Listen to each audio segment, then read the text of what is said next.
तर पोट्टे यो सर्वांना जय श्रीराम. लय दिवसानं आपल्या अकाउंटवर मिनी ब्लॉग टाकत आहो.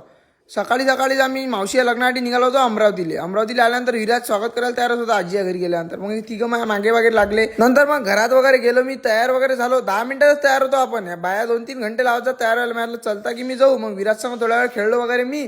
आणि 2-3 घंटे तयारी झाल्यानंतर बाईची मग आलो मुक्ताई पॅलेसवर. कारण की इथंच आहे आपल्या मावशीचं लग्न. आज लग्न नाही आहे, आज एंगेजमेंट आहे, उद्याच लग्न आहे. भाऊ खतरनाक लग्न आहे, पहा तुम्ही आखरी. नंतर मग अंदर गेलो पॅलेसमध्ये गेल्यानंतर तुळाईच्या कार्यक्रमाला वेळ वगैरे होता. मग इथंच आम्ही बसलो थोडा टाइमपास वगैरे केला, फोटो वगैरे काढले. त्यानंतर थोड्या वेळा दादा आले कोल्ड्रिंक घेऊन. कोल्ड्रिंक वगैरे घेतला त्याच्याजवळ. त्याला म्हटलं व्हिडिओ काढला तुमचा, पाहून चालले गेले ते बा. कोल्ड्रिंक वगैरे पेला. मग सौरव मामा आला. सौरव मामाला कोल्ड्रिंक धक्कत नाही जात त्याचं, आम्हालाच घ्या म्हणे. म्हटलं आम्हाला पाहिजेच नाही. मग म्हणे फोटो तर काढ म्हणे मोबाईलात. थोड्या वेळा मग मामा जवळ गेलो. मामा आपल्या मोबाईल टेस्टिंग वगैरे करून पाहिजे, झूम वगैरे करून पाहू राहिले. मी आपला मोबाईल एकच नंबर आहे आपला, काहीच पाणी लागत. आणि हे तो याची चर्चा अलगच चालू होती. मग थोड्या वेळाने याची एंगेजमेंटचा कार्यक्रम वगैरे चालू झाला. रिंग वगैरे घातली, यानं केक वगैरे कट केला. त्यानंतर मी म्हटलं बाबू भूक लागली मला आता, लवकर चला खाली.